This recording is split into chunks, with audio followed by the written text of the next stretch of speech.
Oh, this dish looks beautiful. Totally Instagrammable. Oh my God, hold on, wait. The camera eats first. Can we get a little bit more mood lighting on this? It has a reputation to protect. If this photo doesn't get 10,000 likes on TikTok, we're replating. Okay, so the camera ate first, but who's actually eating this food next? In hospitality, guests judge food twice, once with their eyes and again with their palate. But more than half of foodborne illnesses outbreaks are linked to restaurant food. So what people can't see can actually hurt them. In hospitality, we spend a lot of time talking about presentation. We obsess over plating, garnish placement, lighting, menu design, and creating memorable dining experiences for our guests and members. In today's world, guests often take a photo of their meal before they take a bite. But while presentation is what captures their attention, food safety is what earns their trust. Today, Aneesa and I are going to talk about how presentation and food safety intersect and how building strong systems, training, and culture allows us to deliver both consistently. Okay, awesome. So we're going to do a quick introduction here. I think it's great because this is kind of like the mid-afternoon slump where everyone, had a nice big meal, maybe feeling a little sleepy. Hopefully you had your coffees. My name is Aneesa Malik. I'm the Learning and Development Manager at the Toronto Cricket, Skating, and Curling Club. If you've ever heard of us before, we're going to give you a little bit of an idea as to what we're all about. My role at the club is in the HR department, so I focus on employee training initiatives, mostly to do with health and safety, accessibility standards, internal HR policies, all that fun stuff that our new hires are ever so eager to learn about. And also I am responsible for encouraging employee engagement events within the club. So we have our monthly volunteer days. We have basically different ways for our employees to become involved within the club environment, and also building a strong workplace culture while we're at it.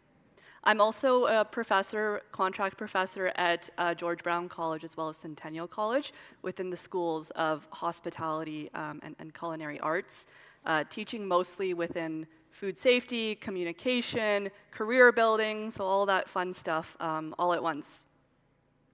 I also bring previous experience from working with multiple food service companies such as Italy Toronto, Compass Group Canada from my past, and I've learned a lot from these companies, and I'm happy to be bringing that experience to all of you today. All of these companies had definitely a strong emphasis on both quality as well as excellence. So today I'll be sharing what I've learned from a training perspective in mind. So a little bit about the Toronto Cricket Club before I pass the mic off to Kat. We are actually one of Canada's oldest active clubs. So we are a private, social, and athletic club. We've been around for almost 200 years, so we're just approaching our bicentennial anniversary next year, which is very exciting for us. We offer many different activities. So we offer, yes, cricket, skating, and curling, but we offer padel, pickleball, tennis. We have Olympic-level skaters. We have coaches who have trained internationally. But we also offer sports and activities for, recreational purposes as well. So there's something for everyone at the Cricket Club. But most importantly, we have a very large food and beverage operation happening at the club. We have a full-service restaurant and bar, patio setup, as well as an events team that fall under food and beverage, which will be Kat's team. So they host very large events, like 400, 500 people types of events, but also smaller events, right? More intimate, 10-person meetings that need to be catered. So there's a lot happening at the Cricket Club, and we're very excited to be sharing our information with you today. So as we go on, I want you to think to yourself, would you rather have the prettiest meal in the room or the safest meal in the room? And what would it take to not have to compromise either one? Okay, so now we're going to pass the mic on to Kat. Okay, hi everybody, I'm Kat. I'm the Director of Food and Beverage at the Cricket Club. I started my career at Dairy Queen, where I learned two very important life skills. One, how to make a perfect cone swirl, took years of practice, and that's really where food safety was instilled into me because in the corporate setting, there's policies and procedures, and it was a good first job for me. After college, I got an internship at a private club, and that's where I fell in love with the industry. And from there, I made my way to the Toronto Cricket Club, where I now lead a team of 100 employees, back of house, front of house events team. On any given day, I'm a therapist, a porter, a plumber some days. On Friday evenings, I'm an athlete because I run 25,000 steps in heels. But what I would say is the team at the Cricket Club is what keeps me there. My role as the director is really one thing, is to remove obstacles for the team and support them with putting processes in place to ensure that we're providing a consistent and safe experience, not just for our staff, but for our members. Awesome. Okay, so as I mentioned earlier, in hospitality, food is judged twice. One with the guest's eyes, and again with the palate. But in order to have the full positive guest, or in our case, member experience, we can't forget about food safety. And food safety for me personally has never just been following government standards and regulations and being like a box ticker, right? For me, it's always been more about building a team that feels empowered, building a team that has solid communication, because I think as we learned from the previous presentation, it can't just come from one part of the team, it needs to come from across, right, as well, to overall like enhance the guest experience. And Ontario has very clear standards around food safety and food handler regulation, and their goal really is to work hand in hand with businesses to produce food that is not only safe but also excellent, right? And we shouldn't have to compromise the beautiful setups that Kat's team does in order to be safe. And I think this also matters because foodborne illness continues to be a very serious issue that we're seeing still worldwide, even with all of this new technology that we're seeing and training protocols. So it's not something that's disappearing or going away. So it's very important that we are not letting this fall to the back burner. Private clubs operate in a very unique environment. Unlike a traditional restaurant, which would serve breakfast, lunch, dinner, we have an array of events that could be happening on any given day. Say a wedding, a wine dinner, patio service out in the heat, the barbecue, a member event, an international cricket, post-tournament lunch, pickleball patio social. Name the event, we're doing it. Our members expect the elevated experience and food that comes with being a member at a private club. The challenge that many of the foods that are expected come with higher food safety risks. Think about a seafood tower or a charcuterie display, past canapes or elaborate buffet presentations. These items look incredible, but behind every single one of them is a food safety plan that takes time to put in place. At the Cricket Club, when a seafood display is the focal point of an event, members are seeing the experience and the elegance that comes with the event. But what they don't see is all the behind-the-scenes work that goes into making sure that that seafood tower can be presented. They don't see the receiving procedures, they don't see the temperature checks, the storage controls, the timing controls, the transportation processes, and the communication between the back of house and front of house teams. For me, that's where food safety becomes really interesting. The member experiences the result, which is beautiful, and the experience, but food safety is what makes that result possible. Okay, so when we're talking about building a food safety conscious workforce, I think this was also mentioned in the previous presentation, but I want to pull on this thread a little bit more. Food safety is not just a frontline employee's responsibility, nor is it fully just management's responsibility. It's really a culture that we're trying to achieve, right? It's not just a snapshot in time where the public health inspector is coming and everyone's running around trying to make everything look perfect and make sure that the refrigerator thermometers are perfectly placed.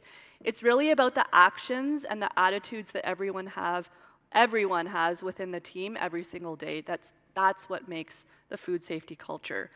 And when employees understand what to do and why they're doing it, they're more likely to follow through with these responsibilities. They're more likely to escalate issues, right, as unsafe things get brought up or that they feel like they're able to bring that up with management.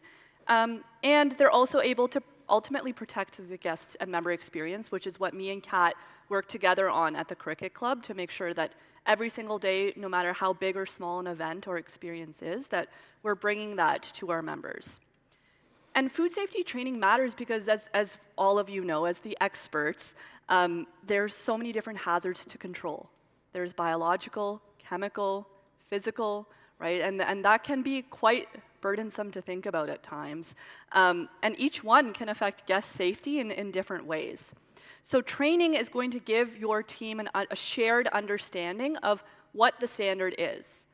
And training also needs to be role specific. So if you create a training program that is just generic, kind of like a blanket statement that you deliver to everyone, I mean, it might meet the bare minimum standard, but I always find that if you cater and you tweak your training to meet the needs of your specific team members, then they're going to remember it more, they're going to be able to relate to it more, and it will be generally more effective. So Kat and I are going to walk you through a few key categories of employees that we can train within a typical food service operation. So first of all, we have back of house employees, right? Part of as what we call heart of house. So kitchen staff, they are the main people who are going to be touching our food, right? And giving it to our members to enjoy. So they really need to have strong fundamentals on personal hygiene. And I think a lot of the times when I've been into different businesses, management kind of just expects that it's common sense to partake in a lot of these hygiene protocol, like hand washing properly. I know that probably irks everyone in this room about how, when people aren't drying their hands properly and their hands are soaking wet and they're touching the door. That's my biggest ick, I think, in food safety. So they need to know that. They need to know when to call in and not come to work, right, if they're experiencing vomiting, diarrhea, knowing that that could be passed on to the members through their food is crucial. And time and temperature control, I think, is the biggest piece, in my opinion, when it comes to back-of-house staff, right? Everything from safe receiving protocols to reheating, to cooling, to cooking, to storing. There's so many different steps within the food manufacturing process that need to be controlled for, and each one requires documentation, right, as well. So that's something that needs to be verbally spoken to for the back-of-house staff to help minimize the risk of cross-contamination, which is one of the leading causes of food poisoning as well. When people hear the words food safety, they immediately think of the back of house, but the front of house plays a really important role in ensuring food safety as well. In many cases, they're the first and last line of defense when it comes to sending meals out for the members. At the Cricket Club, our servers are consistently answering questions on dietary restrictions, allergies, cooking methods for the different dishes.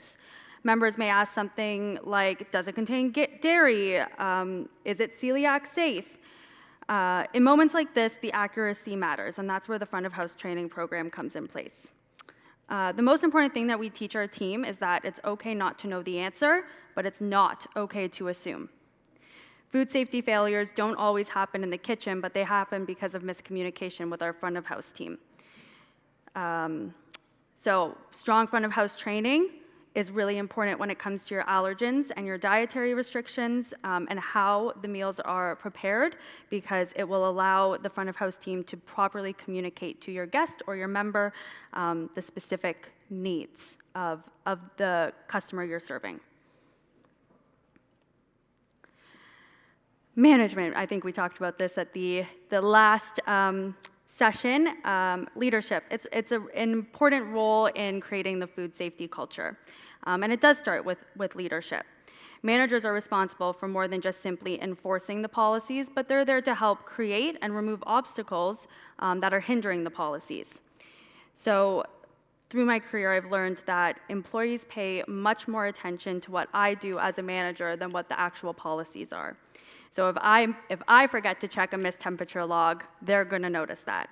And if I overlook improper storage, they're going to notice that. But if I consistently reinforce what our policies and practices are at the club, they're going to notice that as well and follow lead.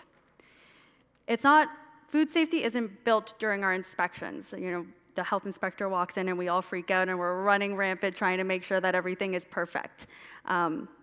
That's not when food safety culture is built. It's built during the ordinary moments and during the quiet, slow periods of service. It's built when leaders coach, correct, and support our teams consistently. A phrase that I use with my team is consistency often beats intensity. It's not about having one perfect day when the health inspector shows up. It's about creating systems and habits that allow us to be consistent every day.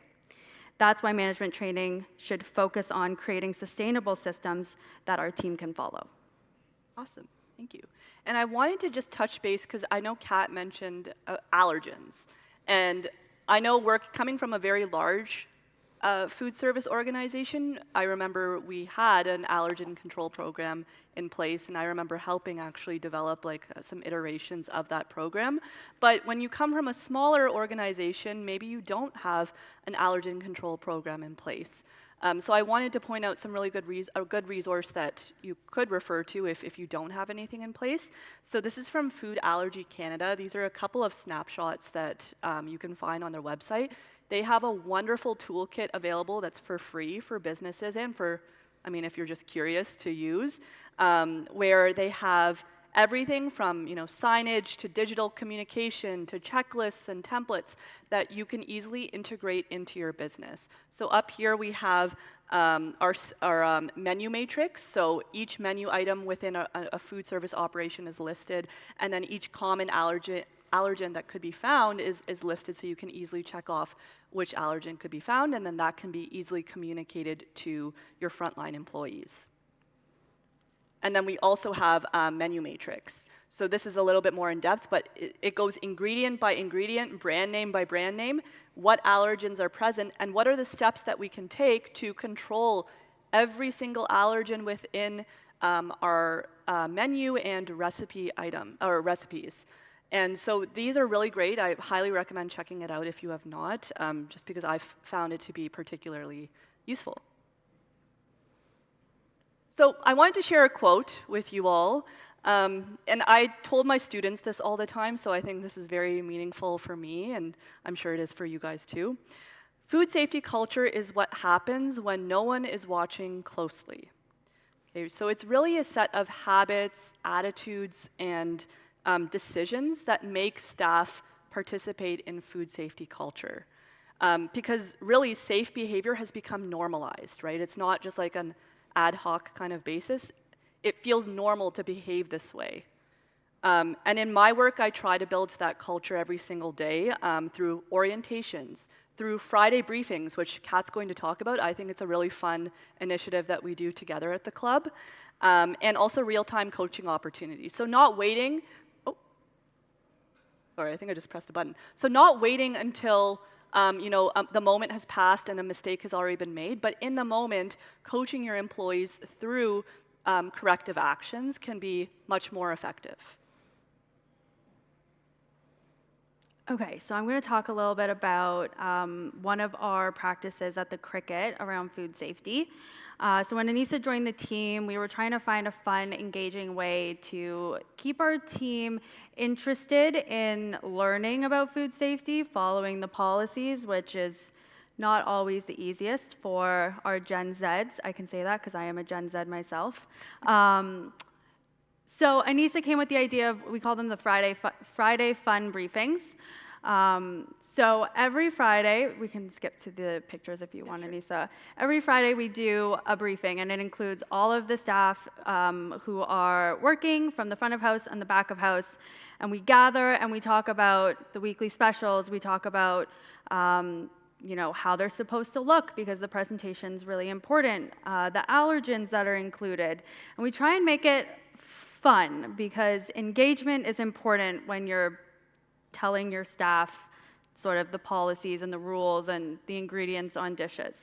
So the first picture we cooked eggs at all different temperatures. So some were soft poached, hard boiled, and nobody knew what egg they got, and this was really just to test that they knew what the egg was cooked, like how the egg was cooked. And they had to run around, and if they dropped the egg, they then had to tell us how that egg was cooked. Kind of silly, but the 18-year-old may not know what a medium poached egg is. Our second photo and third photo, one of our Friday briefings, we had our team swap. So our back of house put on aprons and went out to the restaurant, and our front of house put on their gloves and their hairnets and hopped behind the line. And it was great because it really gave their colleagues an opportunity to see what goes into food safety on the other side. Because I think it's important for the team to see the different perspectives, for them to understand why they're asking the questions or why they're following through with cleaning their cutting board or switching their knife when there's a gluten-free allergy. So Steven, one of our servers, hopped behind the line, and he was making a clubhouse that had 7 different modifiers on it and a gluten allergy, and he did a great job, and he's wearing his hairnet and his gloves, and he looks great, and the back of house team was back there coaching him through it. And then, next slide. Matt, our CDP, went out into the restaurant and took some orders, and he had to understand what questions to ask. So our food and beverage manager, Leah, had a celiac allergy, and she wanted extra bacon on her clubhouse, so he had to figure out what questions he had to ask and punch it into the POS, and then Stephen had to decipher Matt's POS modifying comments to figure out what he had to make. So these are just a couple of the examples that we try and keep the engagement with our team, because it's so easy to lose their attention when you're talking about the important stuff. And my saying at the club is, we're not saving lives, guys. We're serving members. Unless there's an allergy involved, then we are literally saving lives, so please take it very seriously. So yeah, that's our Friday briefings, and that's how we try and keep the team engaged. And every week we collaborate and we give the task to one of the leaders, whether it's a front of house supervisor or a sous chef, to take that on and lead the briefing to get them involved and give them the opportunity to showcase some of their leadership skills. Yeah, I just want to add to that too, because it's great when Kat and I are leading it, and we did that for a few weeks, and then it kind of started feeling like it was getting a little dry again. We needed to switch it up, and then I was like to Kat, hey, why don't we start involving your food and beverage supervisors and the sous chefs, right, and the CDPs? How do we make sure that they're also having a chance to be creative and be a part of the teaching and learning process as well? So highly recommend. It's fun too, right? Yes, we do put some allergen info, menu info, but it's also a chance to build your team up, especially before like a very busy Friday evening shift. Sometimes it's just what they need to, set the evening off in a positive way. And then we always finish off with a dance party. Oh yes, they have like a dance party. If you've ever seen like Grey's Anatomy, when they have the dance parties. Meredith and Christina. Yes, yeah, that's what they do. Okay, so I'm sure that we've all had the challenge between the presentation and the practicality of dishes. We want our buffet tables to look full. We want the canapes to look dainty and pretty. We don't actually want anybody to touch the grazing table because it looks so pretty. But behind the scenes, we're balancing a lot of competing priorities. We're managing staffing levels, timing, member expectations, and most importantly, food safety. One of the biggest challenges we face is that sometimes the visual appeal can tempt us to keep food out longer than it should. Maybe the buffet still looks beautiful, maybe the display isn't empty yet. These are moments where the strong systems you have in place are most important. So at the Cricket Club, we try to focus on replenishing smaller quantities more frequently. Not only does this improve the temperature control, but it also keeps displays looking fresher for longer and more appealing. The goal isn't choosing between presentation and food safety. The goal is designing an operation to support both. And I just wanted to add to this too, also about challenges. Food and beverage and hospitality in general is such a very busy business to be in, and there's so many high priority things that come at you at once. And then on top of this, if you experience staffing gaps, right? Someone calls in sick, or like half your team calls in sick, and then you also have to prioritize food safety, which should be on the same level at all times, but it can be a lot to coordinate and balance at once. So I do want to give credit to that as well. It's not certainly easy, but it is something that we should be proactive about instead of reactive. Okay, so we're gonna just cut this a little short, but I did want to wrap up and just talk about the biggest takeaway here, that food presentation and food safety should not be separate, and we see them as outcomes of strong systems, of clear outlined procedures and protocols, and clear communication laterally as well as from top to bottom. And I think this is why training is one of the most important investments that we can make in hospitality, because it can be overlooked. And when it comes to budgets being cut, I'm sure my department could be at the top of the list, but it's important, right? Because it gives your employees a shared understanding, right? And that's going to build the culture, and it shows. It's the biggest return on investment, in my opinion, right? Says the learning and development Yes, manager. that I have a little bit of a bias, but that's in my opinion. Okay, we have a little pop quiz. These might be very easy depending on, I think the expertise in the room. But let's just test your knowledge again. A chef finishes cutting raw chicken and immediately begins slicing cucumbers for a salad on the same cutting board with the same knife. Which food safety issue is happening here? A, chemical contamination, B, cross-contamination, C, poor personal hygiene, or D, time temperature abuse? B. Good job. Good job, yes. It is cross-contamination. This board is like the epitome of cross-contamination. Delicious. Okay, which practice best helps keep food out of the temperature danger zone in a large buffet setting? A, leaving cold dishes like salad on the buffet until they're finished. B, stacking large containers of hot food tightly in the walk-in. C, cooling cooked dishes at room temperature before refrigeration. Or D, using shallow pans and regularly checking hot holding equipment. I heard it. D. Yes, Good it is job. D. Yes, using shallow pans and regularly checking hot holding equipment. Last question, as I see we have people flooding in.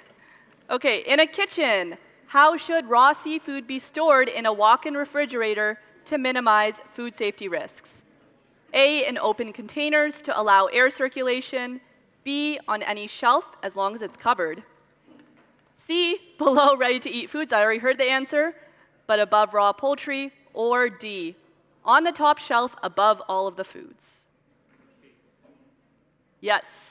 C, below ready-to-eat foods, above raw poultry, right? Because we don't want those drippings dripping onto the food that doesn't have to be cooked any further. The poultry will be cooked further, so that's okay, right? That's why we want it above. Okay, so that was just a little bit of a wake-up, test your knowledge. So I wanted to leave everyone with this before we move on to questions. The guest remembers the presentation of our food. They also assume that the food is safe. Our job is to make sure they are impressed by the one and protected by the other. Okay? Thank you very much. And we'll take any questions.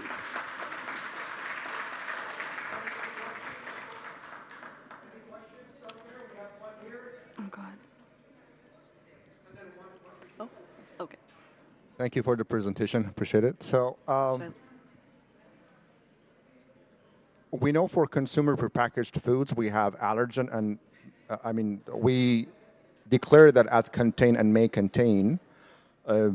I have to review the regulations regarding to food services as well, so my bad. But maybe because you guys practically dealing with that on a daily basis, how may contain is managed in food services? Because you declare about the allergens, or maybe the ingredients are already specified what allergens are, but how do you declare or how do you notify a consumer whether you have other ingredient that may contain because of the natural cross-contaminations that happen?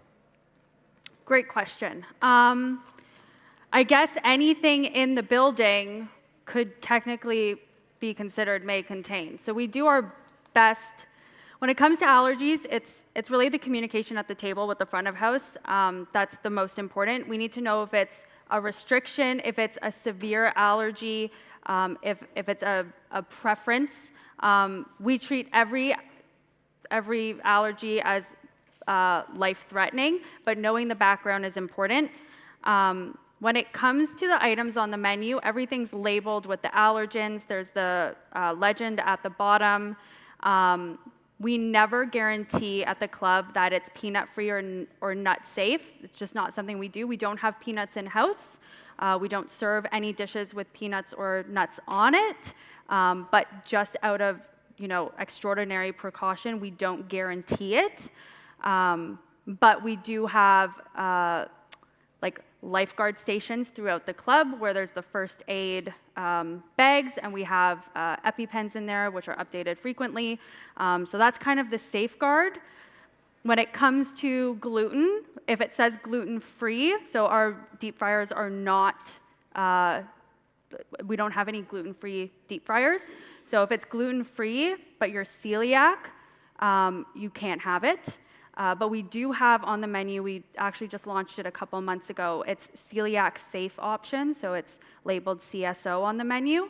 And that is done in the air fryer, which is only for celiac safe items. And gluten has never touched the air fryer. The cleaning practices and the maintenance practices for the air fryer are very stringent.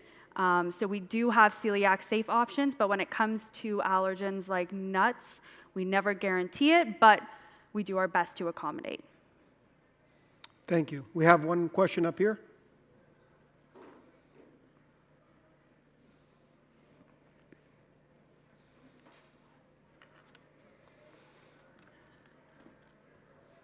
Hi. I have a question regarding how do you make sure that food safety is maintained, especially during the rush hour, and your employees are not cutting corner? Is there any verification you guys do on a regular basis? Can I answer some of it? Yeah. I think Kat could probably speak to more of this, but I think having that standard set before the shift starts, so having the supervisor who is like the floor manager as well as the sous chefs in charge, and them setting the expectation before the shift starts and having presence on the floor is very important. If we have supervisors and sous chefs kind of like disappearing or not present, then I think employees are more likely to not be able to follow the protocol. But also I think it's about that what we were talking about earlier about instilling that culture, because if they feel like what they're doing, if they're used to washing their hands or they're used to doing temperature checks, then in theory it shouldn't matter as much if the supervisor steps out for one moment. It should become more of a learned habit, but I think having that presence is very important. And we've also, so we had a health inspection a couple months ago, and the health inspector that came was very strict. So she had pointed out like a water stain on the ceiling in the dish pit area. She's like, you need to get that fixed by the next time I come back. I'm like, okay. So what we started doing is all the notes that she gave me, I wrote them down, and now I do pop-up surprise health inspections. So I pretend I'm the health inspector and I walk through all the areas and I'm got my checklist and I'm checking everything, just to make sure things are running smoothly. And then we've booked a monthly meeting with our facilities team, and we do a walkthrough with the facilities team to go through to make sure, okay, these are the things that we've caught, these are the things we need to fix, the power is kind of wonky in this part of the building. We need to make sure that it's maintained so the fridges don't go down.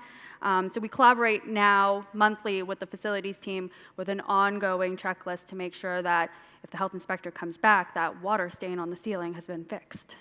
And joint health and safety committees. So most of you probably have one of those.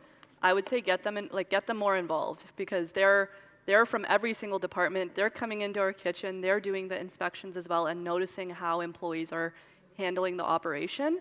And so it's just like another set of eyes to reinforce that safety culture, I think can also be really useful.